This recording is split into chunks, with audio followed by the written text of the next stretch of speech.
Hello everybody, आप सभी का स्वागत है मेरे यूट्यूब चैनल पर। मेरे यूट्यूब चैनल को सब्सक्राइब करें, वीडियो को लाइक करें, वीडियो की लिंक को दोस्तों के साथ शेयर कर लें और वीडियो अंत तक देखें। दोस्तों आज हमारा टॉपिक है शीत युद्ध, कोल्ड वार। तो दोस्तों शीत युद्ध क्या है, इसके शुरू होने के क्या कारण थे और इसके क्या परिणाम निकले, इन सभी तथ्यों पर आज मैं इस वीडियो में चर्चा करने वाला हूं। शीत युद्ध, कोल्ड वार किसे कहते हैं। तो चलिए वीडियो को करते हैं शुरू बिना टाइम गवाए। तो शीत युद्ध के संबंधित जितने भी प्रश्न एग्जामिनेशन वाला पूछने वाला है तो उसका सभी का चर्चा आज इसमें मैं पूर्ण रूप से संपूर्ण टॉपिकों पर करने वाला हूं। विस्तार से करूंगा, बहुत कम शब्दों में करूंगा और बहुत स्पेशल तरीके से मैं आपको शीत युद्ध यानी कोल्ड वार के बारे में बताने वाला हूं। तो शीत युद्ध, कोल्ड वार किसे कहते हैं चलिए जानते हैं। यानी कि यहाँ पर देखिए, शीत युद्ध एक ऐसा युद्ध होता है, शीत युद्ध, कोल्ड वार एक ऐसा युद्ध होता है जिसमें किसी प्रकार के अस्त्र शस्त्र का प्रयोग नहीं होता। यानी कि दोस्तों शीत युद्ध एक ऐसा युद्ध होता है जिसमें अस्त्र शस्त्रों का प्रयोग नहीं किया जाता है। दोस्तों इस युद्ध में डायरेक्ट यानी प्रत्यक्ष न होकर के अप्रत्यक्ष रूप से लड़ा जाता हो, बहुत अच्छा युद्ध माना जाता है शीत युद्ध। दोस्तों एक ऐसा युद्ध मित्रों, एक ऐसा युद्ध जो अस्त्र शस्त्रों के द्वारा न लड़ा जाता हो, यानी कि उसे प्रत्यक्ष या अप्रत्यक्ष रूप से, प्रत्यक्ष न होकर के अप्रत्यक्ष रूप से लड़ा जाने वाला युद्ध शीत युद्ध कहलाता है। इस युद्ध के आरंभ में कोई तारीख निश्चय नहीं होती है। दोस्तों इस युद्ध को शुरू होने की कोई तारीख निश्चय नहीं होती है, क्योंकि ये एक कूटनीतिक युद्ध है। ये क्या है, ये एक कूटनीतिक युद्ध है। केवल इस युद्ध को अनुमान से मापा जा सकता है, यानी कि शीत युद्ध शुरू होने की कोई तारीख दोस्तों जो निश्चित नहीं होती है। इसके ये कूटनीतिक युद्ध है और इसमें दोस्तों हम इस युद्ध का अनुमान भी नहीं लगा सकते कि ये कब तक चला। इस युद्ध में भी किसी भी प्रकार के सैनिक या देशों के नागरिक घायल नहीं हुए और इसमें दोस्तों किसी भी लोग की जान नहीं गई और न किसी देश के सैनिक घायल हुए थे, न किसी दो देशों के बीच में लड़ा गया था और न ही मित्रों यानी कि किसी अस्त्र शस्त्र का प्रयोग शीत युद्ध में किया गया था। यानी कि आप समझ चुके होंगे यह था शीत युद्ध। अब देखते हैं, लेकिन कूटनीतिक युद्ध होने में इसमें एक शक्तिशाली देश, यानी कि लेकिन कूटनीतिक युद्ध होने के कारण इसमें दोस्तों एक शक्तिशाली देश दूसरे देश का बड़ा नुकसान अवश्य करने में सफल हो जाता है। लेकिन दोस्तों कूटनीतिक युद्ध होने का कारण इसमें यह होता है कि एक शक्तिशाली देश दूसरे देश का बड़ा नुकसान अवश्य करने में सफल हो जाता है। यानी कि ये एक कूटनीतिक युद्ध माना जाता है शीत युद्ध मित्रों। इसमें एक दोस्तों शक्तिशाली देश दूसरे देश का बड़ा नुकसान कर देता है, यही शीत युद्ध है, जिस पर एक प्रकार की कूटनीतिक विजय भी कहा जा सकता है। और इसे दोस्तों क्या कहा जाता है, कोड नाम में कूटनीतिक विजय कहा जा सकता है। जब इस युद्ध में आरंभ हो जाता है तो विषय में समस्त देशों के दो गुटों में बंट जाता है और शीत युद्ध जब शुरू होता है तो पूरा विश्व दो गुटों में बंट जाता है। वर्तमान में अमेरिका और चीन की स्थिति में मुद्देजन की योजना में जिसके के कायस लगाए जा रहे हैं और वर्तमान में दोस्तों अमेरिका, चीन और भारत के बीच में भी दोस्तों कुछ मुद्देश्वार के युद्ध के रूप में कुछ सतह उभर के आ रहे हैं। तो ये से प्रकार के युद्ध शीत युद्ध माने जाते हैं। इस युद्ध की एक विशेषता यह भी है कि बहुत समय लंबे तक भी चल सकता है और ये युद्ध दोस्तों बहुत लंबे समय तक मित्रों चल भी सकता है, क्योंकि इसमें अस्त्र शस्त्र का प्रयोग की वजह से कोई सीमा नहीं रहती। यानी कि अस्त्र शस्त्र के प्रयोग न होने की वजह से दोस्तों इसमें इसकी कोई सीमा नहीं होती शीत युद्ध की। ये दोस्तों बिना अस्त्र शस्त्रों से लड़ा जाता है। इस युद्ध कब शुरू हो कब समाप्त हो ये दोस्तों तय नहीं किया जा सकता। यानी कि दोनों के बीच में तनाव की स्थिति, विरोधाभास की स्थिति बनी रहती है, इससे शीत युद्ध कहते हैं। लेकिन आप भी कोल्ड वार कह सकते हो उसे, और ऐसे युद्ध को दोस्तों क्या कहते हैं, शीत युद्ध, कोल्ड वार। ठीक है, अब देखिए परिभाषा, उत्पत्ति, चरण और कारक, परिणाम इसके हम जानते हैं दोस्तों।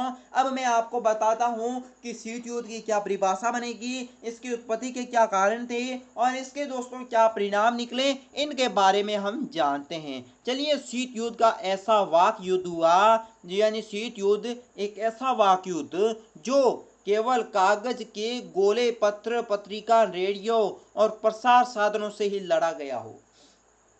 यानी कि एक ऐसा युद्ध जो कागज के गोली, पत्र पत्रिका, रेडियो और प्रसार साधनों से लड़ा जाता हो, दो देश के मध्य विरोधाभास की स्थिति बन जाए, पर दोस्तों वास्तव में कोई अस्त्र शस्त्र से युद्ध न लड़ा जा सके। इस युद्ध के दौरान न तो केवल गोली चली, न ही अस्त्र शस्त्र का प्रयोग हुआ है, बस विरोधाभाव की स्थिति बनी रही है और न ही किसी भी प्रकार की दोस्तों जनहानि हुई है। अमेरिका और सोवियत संघ वर्तमान में दोस्तों रूस है, इसे सोवियत संघ कहते हैं, ठीक है। अमेरिका और सोवियत संघ दोनों महाशक्तियों ने अपना अपना सर्वस्व कायम करने के लिए विश्व में सबसे ज्यादा हिस्सों में पक्षधर युद्ध लड़ते रहे हैं।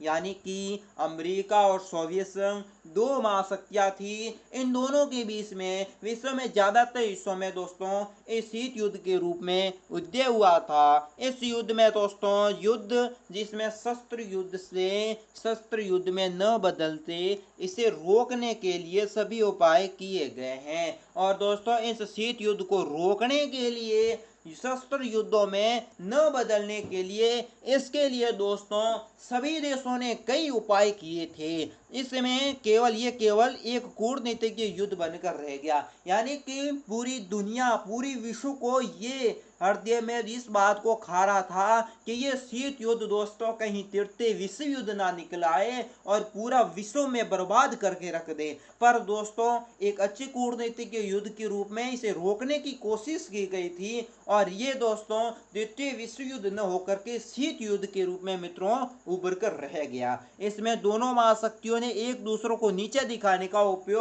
उपाय कर डाले थे। यानी कि दोस्तों दोनों महाशक्तियों के बीच में विरोधाभास की स्थिति बनी थी और दोनों अमेरिका और सोवियत संघ महाशक्ति एक दूसरे को नीचा दिखाने की कोशिश कर रहे थे। अब देखिएगा,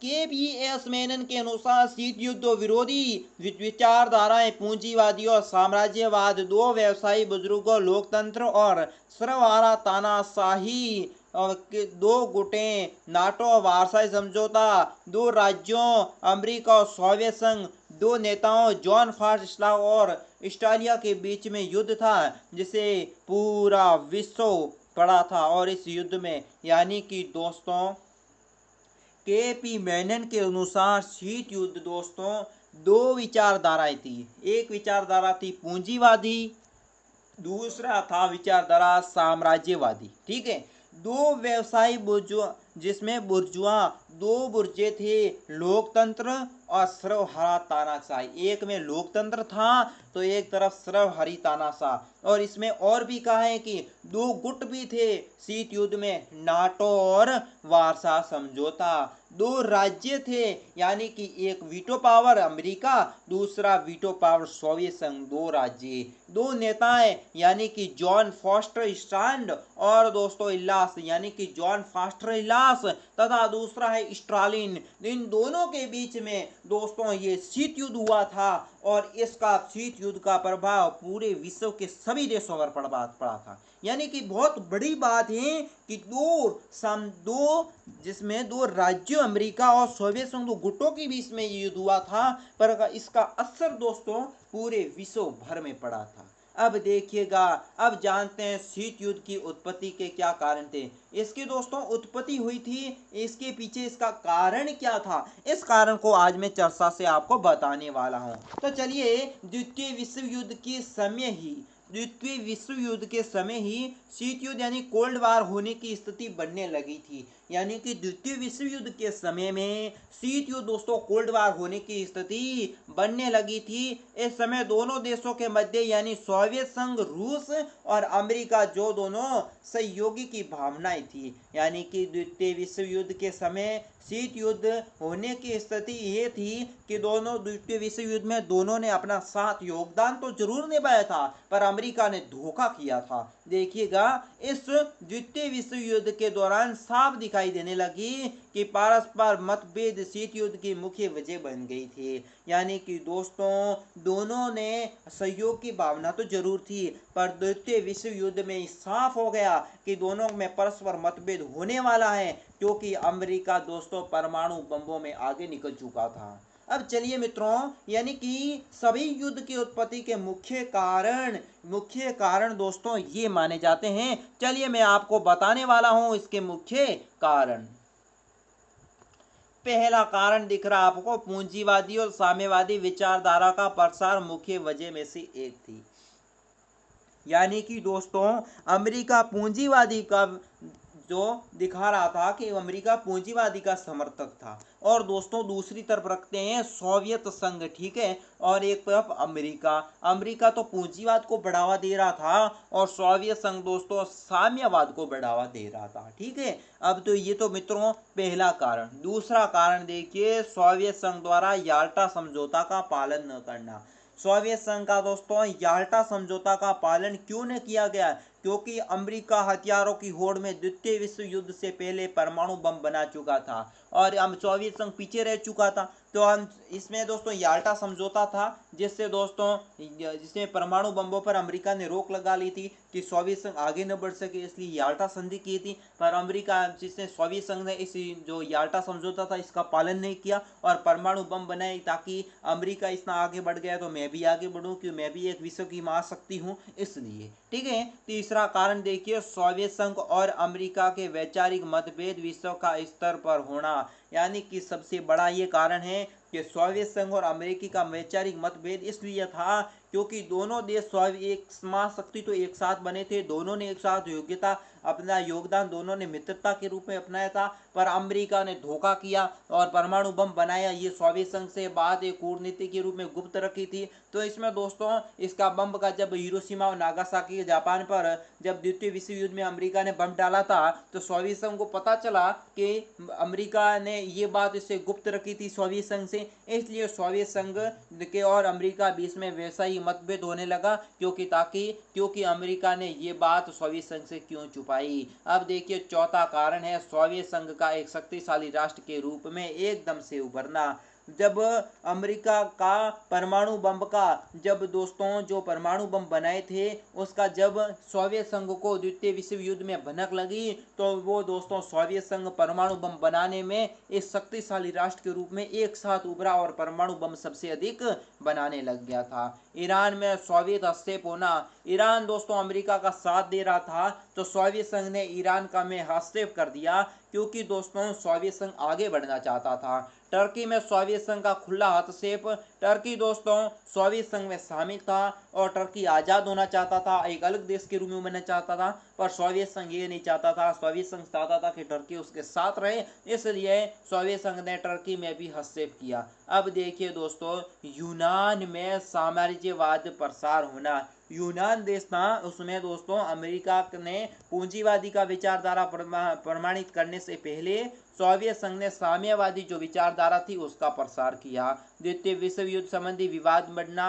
अगर द्वितीय विश्व युद्ध हुआ था तो परमाणु बम की जो शक्ति अमेरिका ने छुपाई थी, तो दोस्तों सोवियत संघ ने क्या किया, द्वितीय विश्व युद्ध संबंधी जो विवाद हो गया था परमाणु बम को लेकर, तो वो दोस्तों विवाद का बढ़ने से शीत युद्ध हुआ था। अब देखो तुष्टीकरण की नीति करना, और दोनों ने दोस्तों विश्वासघात की नीति मानी जाती है, क्योंकि अमेरिका ने सोवियत संघ के साथ विश्वासघात किया था।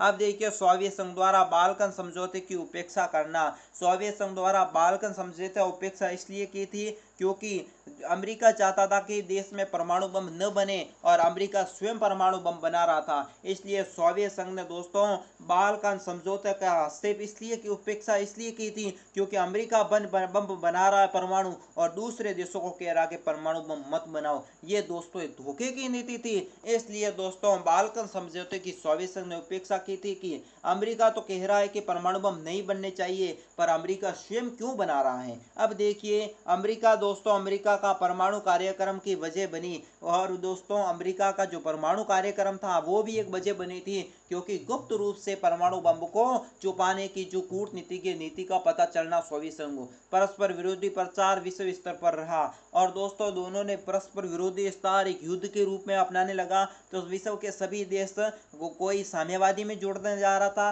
तो कोई देश भागकर पूंजीवादी दुनिया इन अमेरिका के साथ मिलने जा रहा था। अब देखिएगा लेड लीज समझौते का समापन भी वजह बना, और लेड लीज समझौता भी हुआ था, वो भी दोस्तों इसके समापन का वजह बना। अब फांसीवादी ताकतों को अमेरिका सहयोग मिलना, और दोस्तों फांसीवादी ताकत थी जर्मन हिटलर, दोस्तों उसको जो नासीवादी हिटलर था, फांसीवादी इटली थे, तो इटली को दोस्तों अमेरिका सहयोग देने लगा था ताकि सोवियत संघ आगे उभर न सके। इसलिए दोस्तों अमेरिका फांसीवादी ताकतों को सहयोग देना, इसलिए शीत युद्ध का उदय भी माना जाता है। अब सबसे अलग है बर्लिन विवाद, भी इसका दोस्तों कारण बना था। बर्लिन का दोस्तों दो भागों में बढ़ चुका था, तो वो भी विवाद चल रहा था।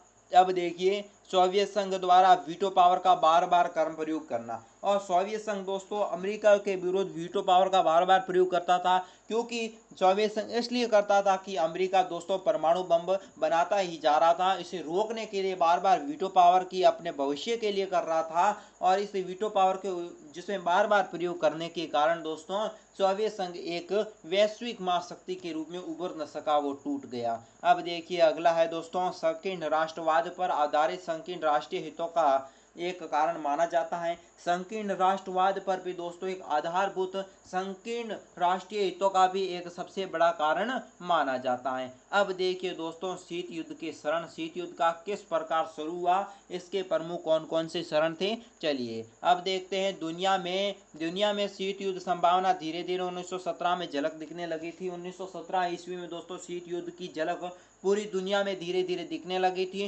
द्वितीय विश्व युद्ध के उपरांत यह भी स्पष्ट रूप से दिखाई देने लगा था कि दोनों महाशक्तियों के मध्य अशांति और आलोचना की वजह से पूरे विश्व में भय का माहौल बना हुआ था। यानी कि दूसरा विश्व युद्ध था, शीत युद्ध की संभावना से धीरे धीरे दोस्तों 1917 ईस्वी में झलक के रूप में धीरे धीरे दिखाई देने लगा। परंतु दोस्तों द्वितीय विश्व युद्ध के उपरांत दोनों महाशक्तियां अमेरिका और सोवियत संघ के बीच में अशांति, आलोचना और दोनों के बीच में भय का माहौल बना था। दोनों विरोधीभाषी नीतियां अपनाते जा रहे थे। दोनों देशों के बीच में व्यवहार था, उसमें दोस्तों बिगड़ाव चला जा रहा था। अब देखिए इसके प्रमुख ये कारण थे। शीत युद्ध के विकास का प्रथम चरण 1946 से शुरू 1953 तक माना जाता है। शीत युद्ध दोस्तों शुरू कब हुआ था, 1946 में, और समापन 1953 में माना जाता है। इसके बाद शीत युद्ध का दूसरा चरण दोस्तों 1953 से 1963 तक माना जाता है। पहला चरण यानी शीत युद्ध का फर्स्ट चरण 1946 में शुरू हुआ था, 1953 तक बंद। अब देखिए शीत युद्ध का दूसरा चरण शुरू हो चुका था, 1953 से शुरू हुआ, 1963 तक बंद हो गया। ठीक है, अब देखिए शीत युद्ध का तीसरा चरण शुरू हुआ था 1963 से शुरू हुआ था 1979 में तक कहा जाता है। परंतु शरण दितांत अथवा तनाव में दोस्तों इसे शिथिलता काल भी कहा जाता है। शीत युद्ध के तीसरे काल को क्या कहते हैं, शरण दितांत के नाम से भी जानते हैं। और दूसरा इसे तनाव शिथिल्य भी कहा जा सकता है, क्योंकि इसमें दोस्तों तनाव अधिक हुआ था, जिससे सोवियत संघ को घाटा हुआ था और जाना हुआ था। अब देखिए अगला लिस्ट कारण है शीत युद्ध का चौथा और अंतिम कारण था 1980 से 1990 तक ये रहा था। विशेषज्ञ 1991 ईस्वी में मानते हैं, और विशेषज्ञ लोग दोस्तों 1991 को शीत युद्ध का चौथा चरण मानते हैं। पर ये चौथा चरण 1980 में प्रारंभ होकर 1990 में तक रहा था। अब देखिएगा शीत युद्ध के दोस्तों क्या परिणाम रहे। शीत युद्ध हुआ तो जरूर था, इसके परिणाम क्या रहे थे, इसके प्रमुख परिणामों के बारे में अब हम चर्चा करने वाले हैं। चलिए दोस्तों देखिए शीत युद्ध का असर पूरी दुनिया को देखने को मिला है। यानी कि शीत युद्ध तो हुआ जरूर था, कोल्ड वार हुआ जरूर था, पर दोस्तों इसका असर दो महाशक्तियों के बीच में हुआ था, सोवियत संघ अमेरिका, पर दोस्तों पूरे विश्व भर में शीत युद्ध का दोस्तों असर देखने को मिला है। कुछ देश में इसका असर कम हो रहा तो बहुत देश में अधिक रहा, यानी कुछ देशों में इसका असर कम रहा पर कुछ देशों में इसका असर अधिक रहा। इस युद्ध के दौरान अमेरिका और सोवियत संघ के साथ पूरा अंतर्राष्ट्रीय राजनीतिक पर भी बहुत बुरा प्रभाव पड़ा है। मेरे मित्रों, मेरे दोस्तों, इसमें यह कहा गया कि शीत युद्ध का असर तो पूरी दुनिया में देखने को मिला है, पर दोस्तों कुछ देशों में इसका असर अधिक और कुछ देशों में इसका असर कम मिला है। इसके साथ ही पूरे अंतर्राष्ट्रीय राजनीति में बहुत बुरा प्रभाव पड़ा था, और दोस्तों इस कारण विश्व के कई देशों में आतंकवादी संगठनों को भी बढ़ावा मिला है। और विश्व युद्ध जो शीत युद्ध हुआ था तृतीय विश्व युद्ध की जगह पर, वहां पर दोस्तों कुछ देशों ने आतंकवादी ताकतों को बढ़ावा दिया था अपनी विजय पाने के लिए। आतंकवादी की देन शीत युद्ध को भी कहा जाता है, और आतंकवादी प्रक्रिया का दहन दोस्तों किस युद्ध को कहा जाता है, शीत युद्ध को। ये भी प्रश्न कई बार पूछा जा सकता है। इसके अलावा दोस्तों कई देशों के व्यापार एवं अर्थव्यवस्था पर भी सबसे बड़ा असर पड़ा था, यानी कुछ इसके अलावा दोस्तों कुछ देशों में व्यापार अर्थव्यवस्था पर भी सबसे बड़ा असर शीत युद्ध से पड़ा था और इसकी अर्थव्यवस्था में काफी दयनीय स्थिति तक पहुंच चुका था। यानी कि अर्थव्यवस्था का दोस्तों जो अर्थव्यवस्था थी उसमें काफी दयनीय स्थिति तक पहुंच चुकी थी सभी देशों की। अब देखिए यहाँ पर यहाँ सभी आया आपको शीत युद्ध कोल्ड वार के विषय में जानकारी हम दे रहा हूं मैं आपको, यानी कि यहाँ पे शीत युद्ध की कोल्ड वार होने की प्रमुख जानकारी दूंगा। यदि आप जानते हैं जानकारी से संतुष्ट हैं या फिर अपने संबंधी किसी भी जानकारी को प्राप्त करना चाहते हैं तो दोस्तों मेरे जो कमेंट बॉक्स में लिख दीजिएगा फटाफट शीत युद्ध के बारे में, अगर आपको कोई जानकारी समझ में नहीं आई है तो। और दोस्तों चलिए इससे बढ़ते हैं इससे आगे। तो दोस्तों इससे आगे बस इतना ही है। अगर आपको कोल्ड वार शीत युद्ध के बारे में अभी तो कोई पॉइंट अगर आपको समझ में नहीं आया है, अगर कोई पॉइंट अगर नीचे छूट चुका है तो आप मेरे कमेंट बॉक्स में फटाफट लिख दीजिएगा। आज के वीडियो में बस इतना ही, मुझे दीजिए इजाजत। और दोस्तों नेक्स्ट वीडियो को देखना ना भूले, प्रथम विश्व युद्ध, द्वितीय विश्व युद्ध और शीत युद्ध के बाद राष्ट्रपति के शासन की प्रक्रिया और पूर्ण रूप से दोस्तों यूपीएससी का सिलेबस मेरे यूट्यूब चैनल पर आपको अवश्य मिल जाएगा। तो मेरे चैनल के साथ बने रहिएगा। अब मुझे दीजिए इजाजत, नेक्स्ट वीडियो मिलते हैं फटाफट। नमस्कार।